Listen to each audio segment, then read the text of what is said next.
حضرت ابو ذر رضی اللہ عنہ سے مروی ہے، نبی صلی اللہ علیہ وسلم نے فرمایا، تین قسم کے آدمی وہ ہیں جن سے اللہ تعالیٰ کو محبت ہے۔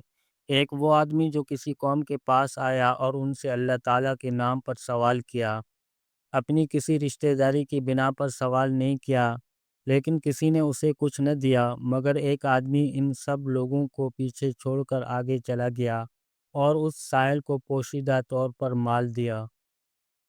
اور ایک وہ شخص کہ کچھ لوگ ساری رات چلتے رہے، حتیٰ کہ جب نیند ان کو ہر چیز سے زیادہ پیاری لگنے لگی تو وہ اترے اور سو گئے، مگر وہ شخص کھڑا ہو کر میرے سامنے گڑ گڑانے لگا اور نماز میں میری آیت پڑھنے لگا۔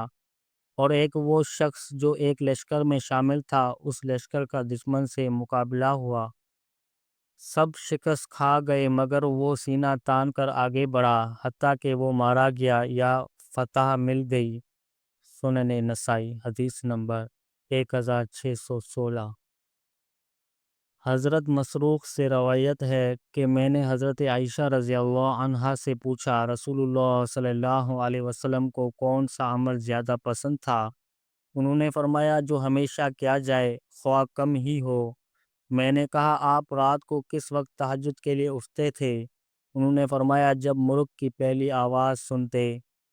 سنن نسائی، حدیث نمبر 1617۔